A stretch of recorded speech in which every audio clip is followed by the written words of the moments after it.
and we both migrated to this beautiful country, Australia. I'm from South America. Where are you from, Irene? Germany, last time I checked. Last time you checked, you're German, okay.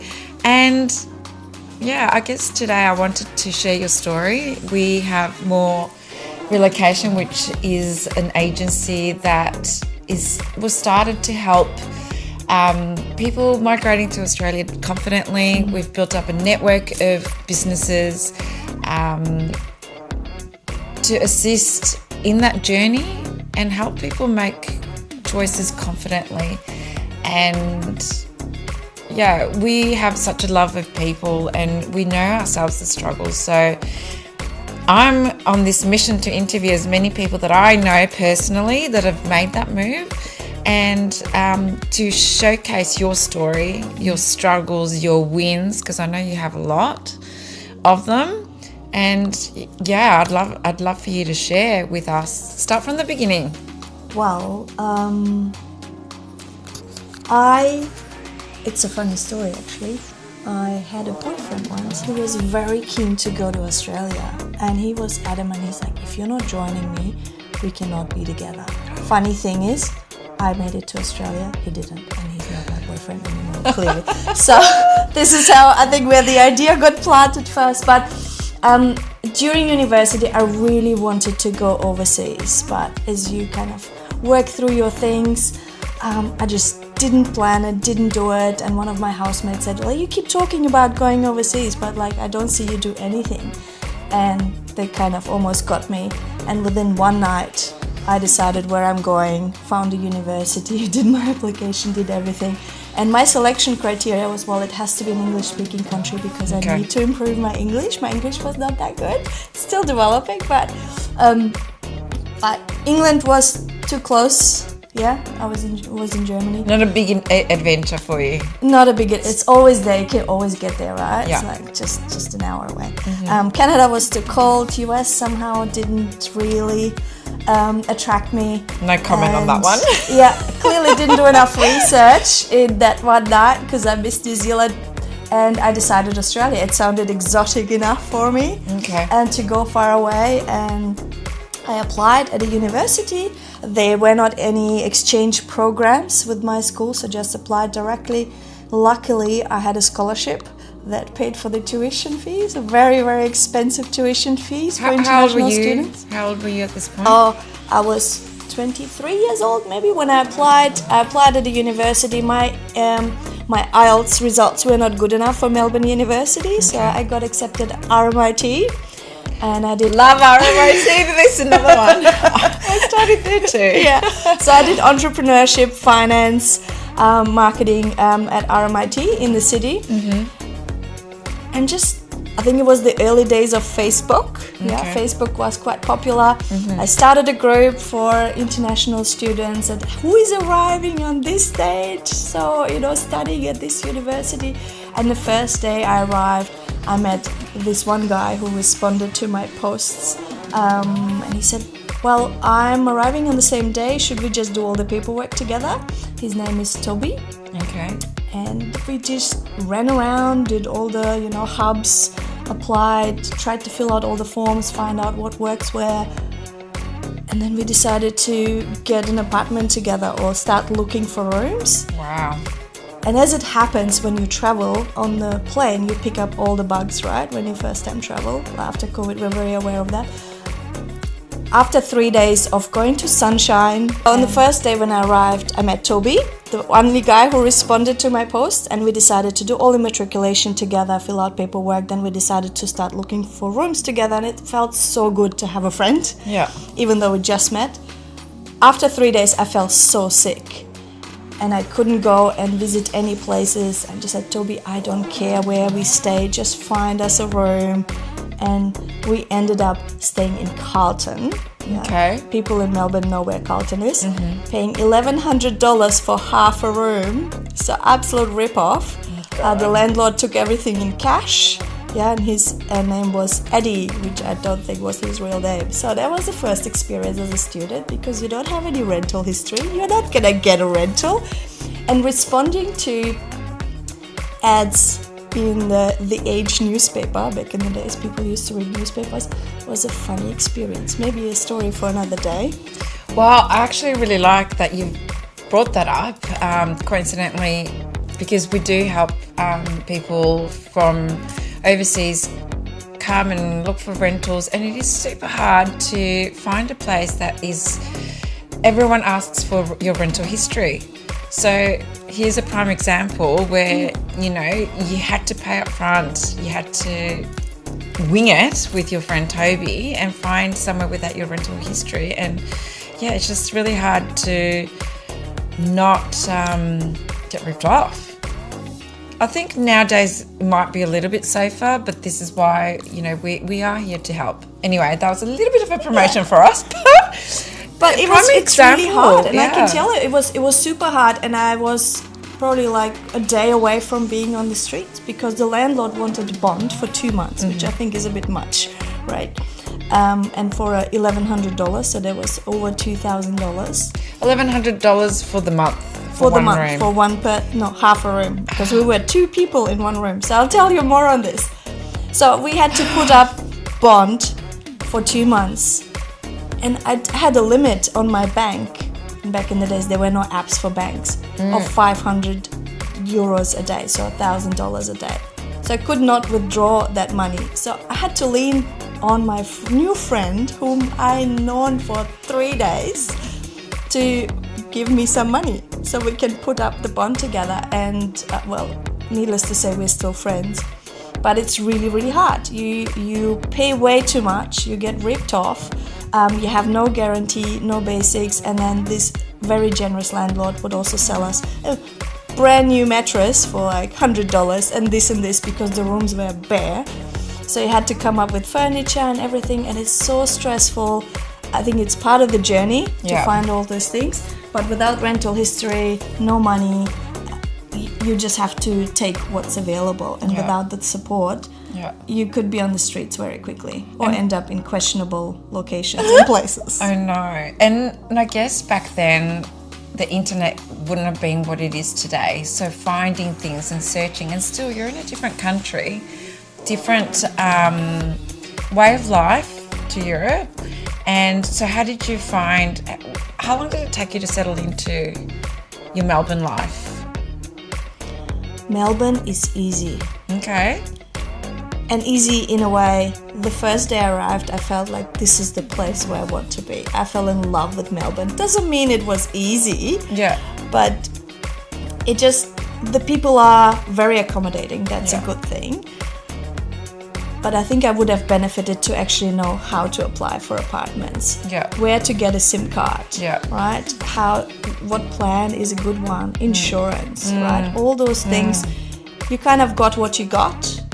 I don't necessarily think it was the best choice or the easiest choice, and you're always exposed. And I think that's something that's quite risky if you're moving to another country, especially if you are in a job, right? And people rely on you back home to make it work. It can be quite risky as well. So having a good friend is really important, I found, and that made the journey quite easy.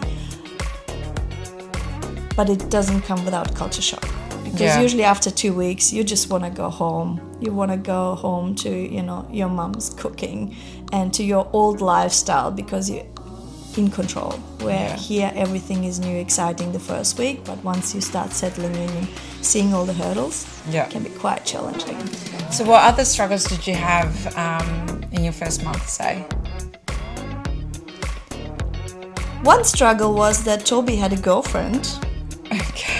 With whom I shared a room, and every time Toby had to Skype his girlfriend, I'll need to ask his permission for this. I'm sure he'll be fine. Change his name quickly.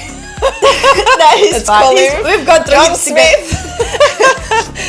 So every time Toby had Skyped with his girlfriend, I had to go for a walk. So after about 2 weeks, I'm like, Toby, I think it's getting a bit tired, like every night going for a walk for an hour. So eventually he had to make a disclaimer to his girlfriend that he's sharing a room with a girl. But, she didn't know about you. She didn't know about me. So he would there's her bed, there is mine, there is hers, there is mine. We're like worlds apart. needless to say, didn't last between them. Okay. We are still friends though. And it was really funny. And after about a month, I'm like, Toby, I cannot afford these horrendous rents. It's outrageous. I think you just keep my bond and just keep running it.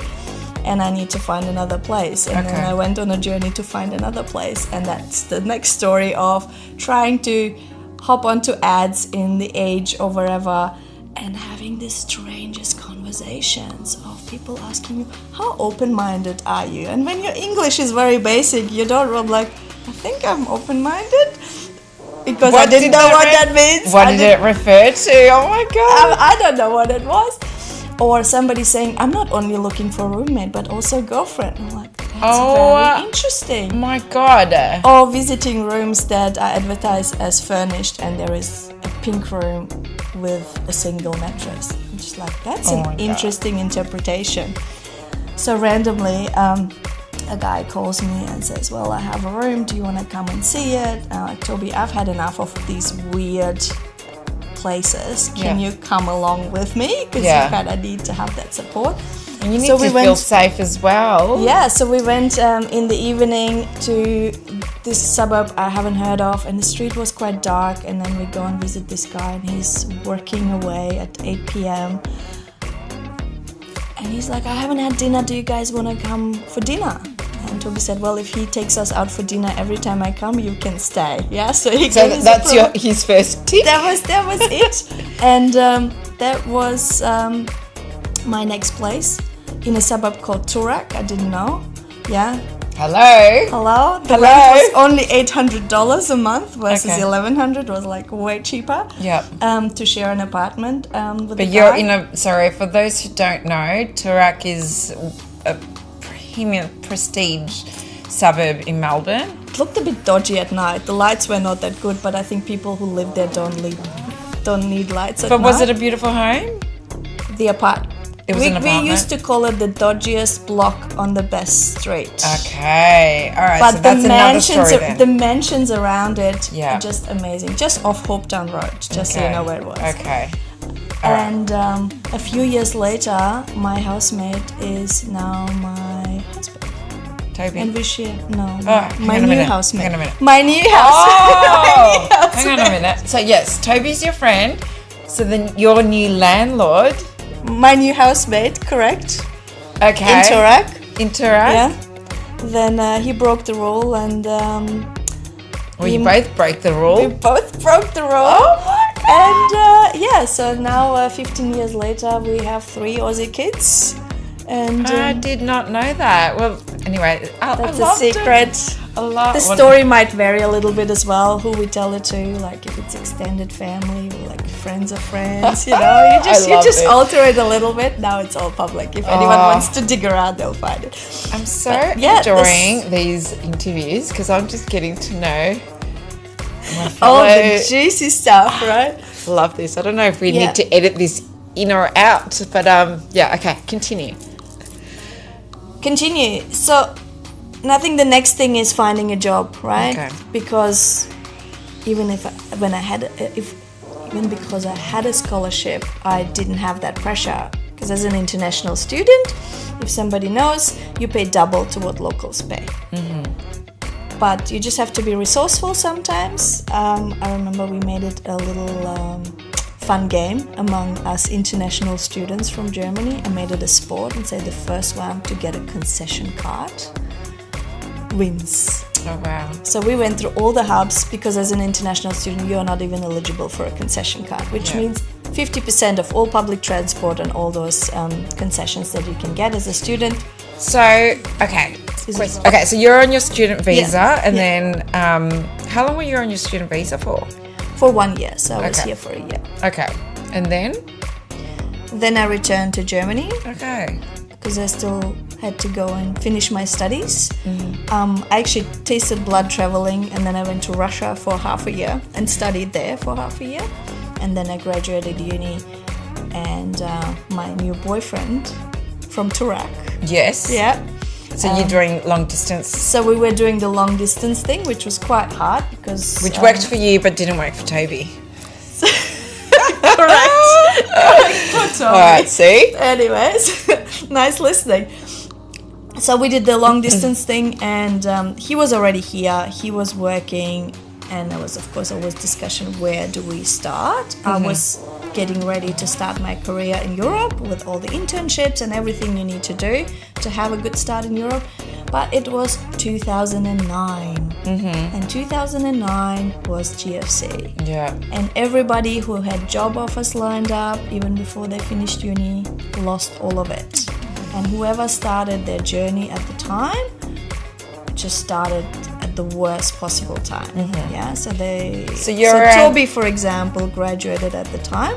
He had the worst start in his career. He probably lost 5 years of his career because of that. So, and you're, sorry to disturb, so you're 27 at this stage? 27? Yeah, 26, yes. Yeah, so I'm just following, doing the maths along the story. Yeah. So I graduated in 2011, and my future husband and I decided that we're going to set up camp in Australia. Because for his career, he said, I just can't go to Europe. First, I don't speak German. Second, everybody from the UK is moving to Australia because GFC's hit the market so hard in Europe. For me, it was start of my career, so it really didn't matter much. Of course, it would have been harder for me to start because you have no rental history, no credit history either, no nothing, right? No employment history. But so we applied for PR together, and we tried it directly. Hang on, you applied for PR, but he... Through his work history. So we because we got married for the PR. Yeah. But what nationality is he? Indian. Right. Should I have mentioned that? that? I did not know. You said you had your Aussie kids. I just imagined that. Yeah, because they're born here. Okay, so his Indian background. Yeah. That's a very important point in your story. Okay, so so no nationals, so you're both applying for PR. That's why I was like, correct. Hang on a minute, you would have been... He was working in the US, and he got headhunted to Australia. Okay. Through obviously his skills, etc. And he had the same challenge, right? He moved to Australia, had no rental history, fresh immigrant. Yeah, okay. So his company had to put him up at Hilton for a month because he couldn't find a place. And then only through friends of colleagues did they say, hey, there's a guy who's looking for a housemate, and it's kind of, not through an agent. So, and that's how he met his housemate, Interac, who is also one of his best friends now, right? Because they've just helped each other out. So he went from Hilton to subletting, right? And then obviously we got a place together later. But in case you're wondering, Melbourne is the place to come to meet a handsome Indian guy. Okay. Yeah. All right, for all you ladies out there. Correct. So that part, and of course for us then, where do we start our life together? Of course we settled, let's do neutral ground, Australia. His career's already there, my career's come, and then together we applied for PR, which was also quite a struggle. Yeah, because it's an all point system. Correct. And you didn't have any experience at the time. Didn't have any points. That doesn't... Correct. Right, so tell us about that process. So it was basically him doing all the heavy lifting. Okay. With his career, obviously his English, his employment history, etc. He worked for one of the big consulting firms. And we tried to do it ourselves, prepping all the documents, going to lawyers, spent heaps of money on lawyers who did nothing. But he didn't want to feel obliged or own anything to his company, right? Okay. Because you just want to do it your way. But eventually we went through the company, and their lawyers just did it in no time. Yeah. So working for a big reputable company sometimes really helps. So they sponsored you? They sponsored him? Sponsored him to apply for PR. Okay. Yeah, so the whole process was very quick, and then you just do all your medicals and stuff. Your English test, medicals. But I still take all the credit because the PR only got validated the moment I moved to Australia. So I'm like, when I arrived, we got the PR. You're the golden... Correct. But he did all the work. It's almost like when you renovate the house, you just, arrive and put your stamp on it. Correct. It's mine. It's been like this ever since. Okay, good. Well, good for you. We've got our roles distributed. Good. Yeah, look, so especially now as well, like finding sponsorships is really hard. So if you can find an employer that's willing to support the nomination and the process, that's where everyone's at the moment, trying to And I think you almost find that pathway. You need to be strategic about it, right? Like if you know sponsorship is where you want to be, you need to be flexible to go regional or remote areas for a couple of years. Yeah. And that's just part of the journey. Otherwise, you're going to waste a lot of time working for different employers, and they're going to leave you in the lurch last minute, which I've heard heaps of stories on where that happens. You're talking about temporary visa holders? Correct. Yeah. Look, it does work both ways, but anyway, that's another conversation. Okay. Let's keep going with Irene's story. Okay, so you're here now, you're secure, you're a resident, you've got permanent residency. Correct. What happens next in your story? Next, you start applying for jobs. What year are we on now? 2011, 2012? 2011. Yep. Which I think was the biggest culture shock for me. Okay. Because I've transitioned from university where I had such a vibrant life. I was up at 6, I had my running groups which I ran. I would go to lectures, we'd have lunch with my friends, we'd go to more lectures, we'd work on projects, we'd organize parties, speaking events, gigs, etc. And then we'd go to party together. And then at midnight you're in bed and you rinse and repeat because you're young, you only need 6 hours of sleep. And it's those are the days. But then you move to a country and then you have to do all the adulting and you need to find a job. And then you realize, as a German, you're really crap at selling yourself. Versus the Australian way. Australians are trained to talk, right? Present themselves really well. And I've met a lot of young people over time who were maybe 20, but they had 10 years of experience. And I'm just like, how is it possible? And whatever they've done, like the company would not have survived without them, even though they worked at Macca's, flipping burgers. But the way they just sold themselves is amazing. I didn't have those skills. Okay. I was just stating the facts that you have on your CV. You did this. This was your role. These were your tasks, and that's it. There was no achievements in your German CV, so I had to completely relearn. Luckily, my ex-boyfriend, which is my husband by then, I call him my ex-boyfriend because he's not my boyfriend. Anyways, it's an internal joke. Okay. He would send me flowers and sign them, your ex-boyfriend, to the office, and I'd just stir up a little bit of gossip, which is always so much fun. And then at the end, and you like having a lot of fun, and that's what I like about you. Why not? Life's too short. So I actually had to learn how to present myself, and that was a long slog because applying for jobs is depressing, right? You get no after no. Actually, you get nothing. You get a whole lot of silence. What we call ghosting. Correct. These days we call that ghosting. Okay. And it took a long time, and you kind of get into this, self-employment, doing gigs and that. But eventually I landed my first job. I worked for a company called Dentsply. They do dental supplies. Oh my God, so there's another similarity. Yeah? Yes. I used to work for an SDI. Oh, yeah. Do you know that? Yeah, very so anyway. Competitor, yeah. Yes. Yeah, correct. Yes. And I was their e-commerce coordinator. So I was the young kid who did know nothing and had to be taught the basics. But I love tech, I love working things out, and I love making myself redundant, which is perfect in the tech space. Okay.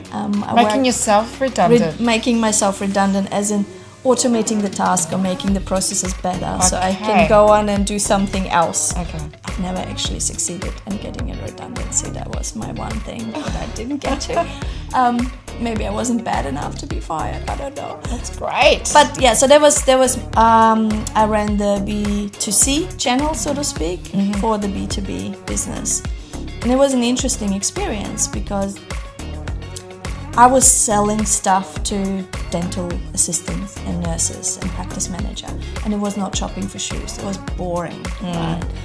So we need to make it so easy for them to spend a lot of money in a short period of time. So just focus on images, focus on very clear description. Make sure the search is like Google search. I don't know what I'm looking for, but I want you to show me options. Yeah. And we got them to a stage where in 5 minutes they could spend $5,000, no problem. Yeah. And then put it on rinse repeat. It was great. And then I moved on to communications role within that, and then I through friends and connections, which is what you need everywhere. I then secured a role at Heinz. They then merged with Kraft Heinz. Yes, so that's where you met Kathy. Correct.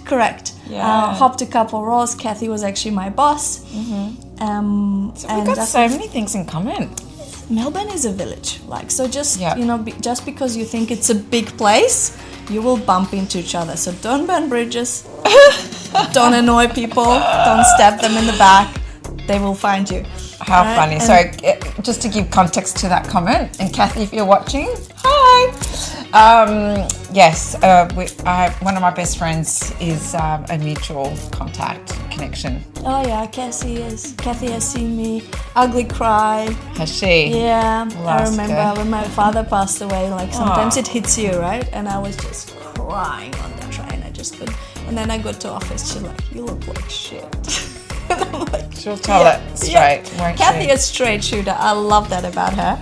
And super talented and again ambitious. She's like, I just don't listen to anyone who says, oh, you don't deserve this, you shouldn't be here. And I'm like, I just do. And look at where it got her, right? Yeah, well, she's doing amazing. Yeah. Kathy, I think I might interview you next. Anyway. Yeah. Okay, so now a little comment that you just made, bringing it back to Kathy, you don't have family around, and how did you go about your support? So obviously you've got your ex-boyfriend supporting you, but friends and family are so important to us. How did you go about building your support network? Kathy's an empath, and she would have had your back. But tell me around, how did you go about meeting friends and socializing and creating that space where people would hold you in times of crisis, in times of need? It's a big one, because without friends, I think you would probably cancel half of your experiences and you would just run away from a lot of things. Friends are hugely important. Family can support you from far, but sometimes you need to have friends to take your mind off things, or to just say, oh yeah, I've done the same thing. So a couple of people that's worth mentioning, of course, Toby and the gang that came with, all the other students. One of my neighbors, who I met by inviting her to a party. Okay. And my approach to inviting people to a party as a, sophisticated student, you would invite them or tell them to go away for the weekend because it's going to be really loud. So we had a costume party. Okay. Because I love costume parties. And we had a pajama party. So I invited all the neighbors. I walked up to every mansion, introduced myself, and which probably nobody's ever dared to do. Yeah. And invited some people. Yeah. So a couple rocked up. They would have been in their early 60s maybe, dressed in their, dressing gown, and said, oh, we brought some music. It's the Beatles. Anita and Adrian. And they danced till 2 a.m. To me, that was, wow, these are Australians? I want to be like that. Yeah. I want to be that cool. And Anita was huge help. So when I went through my culture shock of missing my old lifestyle as a student, where I felt I was in control, I'm just blossoming to going to desperation of looking for a job, she actually helped me to work through that frustration phase and say, well, note down, what are you missing? Who are you missing? What do you want to do? Do you need to call a friend? Do you need to call a family? Do you need to put a list, kind of get out of your head? She was super supportive, and she's been our friend ever since. She's on all the documents, on marriage certificates, on citizenship certificates, kids' birth certificates. She's basically adopted family. So they are adopted parents for us. A wonderful family. Anita is an expat herself. She's Swiss, lived in England, moved to Australia, and then met her husband here.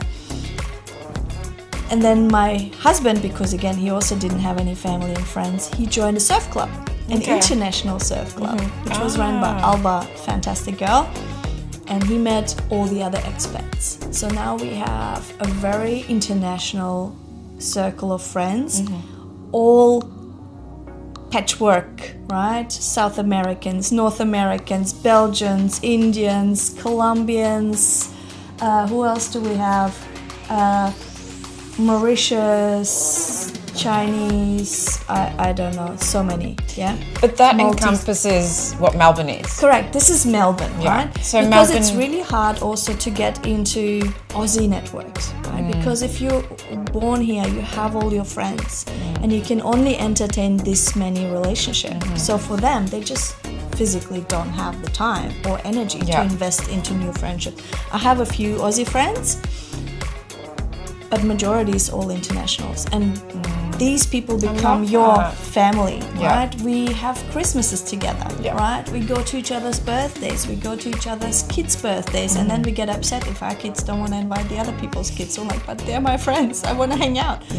So you make your family. You choose who becomes your family overseas, and I think it's really, really important that you focus on establishing your networks here, and then grow your networks, because again, those networks will help you with career and life and moving houses and, you know, looking after children, etc., etc. I love that. So I feel like I had that in the UK because I lived there for about 6 years. So my friends became my family. So that was really important. I guess I moved over when I was very little. So I did all of my schooling here, and I lived the other side. So I've grown up with my school friends and whatnot. I've got friends from all types of, you know, work and from everywhere, mothers groups and this and that. Well, you would have your mothers groups as well, right? So mothers groups are groups that are organised by the councils here, and if you're having children, they pair you up with groups of support. Australia, I guess, does offer a lot of communities, a lot of sporting. Melbourne's huge in sport. So what would you recommend someone who's moving over? To join as many groups as possible and meet people that way, or Facebook group pages? First of all, I would literally say go and knock on all your neighbors' doors. I actually love that. And force your way into their hearts. Legally, please. Legally. I have one neighbor, and I hope you'll forgive me, who lives across the street. He's a very introverted, very private person.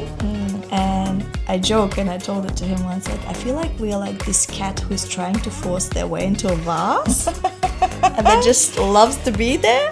So this is what we did, which I just always randomly rock up and just say hi. And of course it doesn't work with everybody, but it just builds an understanding that if anything happens, you can drop your kid off at my place at 2 a.m, right? Like you just have to have that understanding that it goes both ways.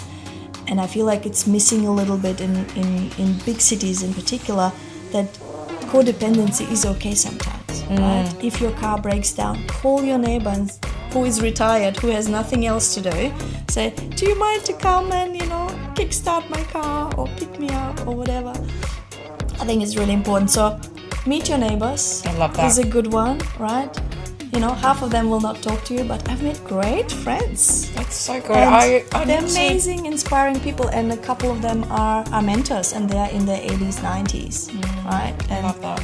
They have a portfolio of, I don't know, they own a building in the CBD. So just to... Well, you were in Tarak. Yeah. So, the neighborhood wasn't bad. But I think just my approach was very different, because usually you have to be part of a Kooyong tennis club or something. And I think they would have loved that as well, because Australians do tend to kind of stay indoors a little bit. And I have lived in several suburbs where you just don't know your neighbour. And I think we need more Irenes in the world to just venture out and knock on people's doors and say hello. Say good day. The words g'day. G'day. Another one, of course, if you get a part-time gig, I worked in a coffee shop in Tarak as well, near Kooyong Station. That's a very social role. Yeah, and you end up meeting a lot of people. Of course, at university, you have all your social clubs, engage in all of them. But I think also a big one, volunteering, which is big in Australia. So in the beginning, I think it's probably good to do that. and join the sports event. Like if you have an Aussie friend, so through university I had a friend who took me to the races, which was a fantastic experience, right? Once off, I had to borrow a fascinator and stuff like that because I didn't understand all that. But it was great. And then through those friends, you get to understand the Aussie culture. And I think the biggest thing is go all in, right? Aussies are religious, religious in a way, like every quarter there is a new sport and you have to follow it religiously, right? We have a public holiday, and I say we because I feel I'm Aussie. Oh, you are. I am a citizen. That's why I say we. We have a public holiday for footy finals. We have a public holiday for horse racing, right? If this is not religion, I don't know what is. But then you have to go all in and participate and engage. And if somebody takes you to a footy game, just say which team, so research the colors, paint your face, go all out, have fun with it. And not only will you be laughed at, of course, but at the same time, you will also make such an impression that people I like your energy, I want to hang out with you, and they will invite you to more things. And this is how you get into circles, right? And you build your relationships. I love that. Look, Irene, I think we could talk forever, and I think maybe we should do another sequel to this. But lots of juicy stories. I love that. I love it. Ask me how we secured the spot on the train after the races next time. Okay, there you go. There's a little teaser for you. Okay, but I think we should end it off, and I'd like to ask you, had you relocated using MOR Relocation? So we support with opening bank accounts, with finding, like as you arrive into the airport, a SIM card, so that you're connected all from day dot. Superannuation, private health insurance. So students need, especially now, I don't know if back then that was a necessity, but it's mandatory now to have private health insurance. And we've got other services. Would you have found that useful? We also set up newcomers with a portal full of information on how to open a TFN, which is a tax file number, which is needed to work. Medicare, working with children, if you're working with underage children. Oh no, of course all children are underage. Under 18s. Would you have found that useful at the time? And having that person that you can ask 100%. any of your concerns. I just realized I probably didn't know what superannuation was until I got my first job in Australia. And I probably never got paid the right amount of money for doing all those little jobs in coffee shops. 100%. Yeah. I think because you just don't know what you don't know, and having that first support, right? Not everybody is lucky to make a friend on day one. You might be alone for 3 weeks, but those 3 weeks are crucial to make sure it is a success. Yeah, so that's why in my company and agency we have an onboarding process for all the au pairs to make sure they have a buddy, they make friends quickly, they know they can reach out to somebody if something happens, right? Or if they just feel off, or like, what am I doing wrong? Just so you don't not stuck in your head. I think it's really important. And then tick off those little things, right? Getting a phone, getting a SIM card, getting your bank account, getting your tax file number, actually understanding how to apply, how much should I get paid, right? Versus getting paid $10 an hour. And that's something that we provide. So for example, yesterday we ran a webinar with NAB. Today we're running another webinar with HESTA, and then we've got Bupa. So everyone is on board to educate. So what your comment, you didn't know about superannuation. So we are trying to educate people coming into the country so that they don't make these mistakes, so that they know their rights, they know what they deserve, what they're eligible for. So I guess, what are your comments? Like, had these services been available to you then, would you have 100%, yes, I would have joined. And I think everybody, especially as a student, is very helpful to understand what are your rights. Even backpackers, right? But especially if you're a professional moving to a country, it could mean thousands and tens of thousands of dollars that you would be out of pocket if you don't do it the right way. So 100% worth. Well, our aim is to support, to love, because I love people. I love sharing people's stories as well. Like, just supporting, making sure that people are not wasting time and money on incorrect services. And we have gathered a network that are all specialised to meet every need, like in that life admin process. Irene, I guess a little plug-in for you. We have partnered up because we do work with a lot of parents, and life in Australia, I guess, gets really, really hectic at times, and we are workers.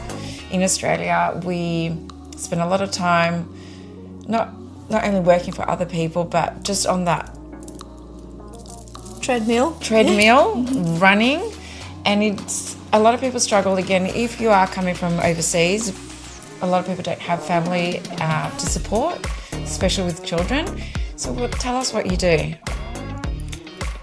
Again, being an immigrant and not having any family support and working full-time, both of us, we didn't have any family support, so we needed childcare, right? And when you have children in Australia and you get into this, you realize how expensive childcare is. And half the time your children will be at home anyways because they pick up all the germs there. And there's no subsidies for internationals as well. There's no subsidies as well, right? Yeah. So correct. So you pay 100% out of pocket, and in Melbourne that could mean on average $180 per day per child. And as I said, half the time they're probably at home anyways, sick with you. And you're still paying for these days, so... Yep. So for me, because in Germany au pairing is quite popular, a lot of my friends at university, because I did Russia and came from Russia or Ukraine and came there as au pairs, so I knew of the concept. So when we became a parent, the first thing to us, I said, we need an au pair, right? We need to have that even when we were staying at home, so we wanted the extra pair of hands. I don't believe in mom should do everything. It's a ridiculous concept. I don't know who came up with that. That person should be, I don't know, flogged. I think things have changed throughout time because we do come from that village mentality. Children, families, we need to live in that village-like system. Yeah. And if you don't have that village, you have to create that, right? So like you have to create your family when you're overseas.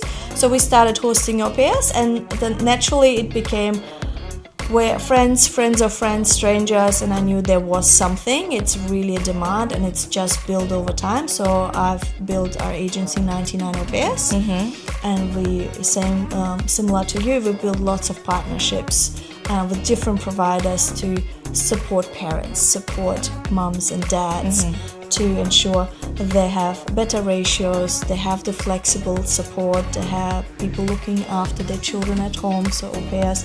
And then we also have that very comprehensive onboarding process to make sure everybody who's arrives is the right fit, is a great communicator for the parents, is a great cool auntie and uncle for the kids, and just takes a lot of stress away from the parents, like even just wrangling kids and dropping off to school or kindergarten.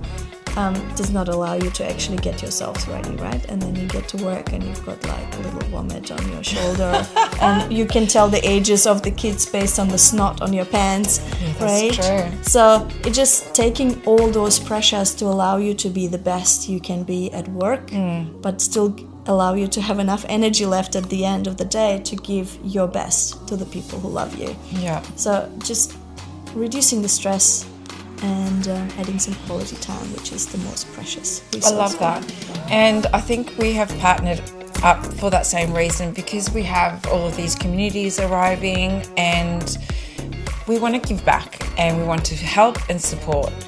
Now, AI, and I just want to end on this, AI is kicking in quick and fast, like quick and fast is the same word, but like just ramping up. And I think we always need to come back to human help and human hands, and no one can do any job or support better than you and I.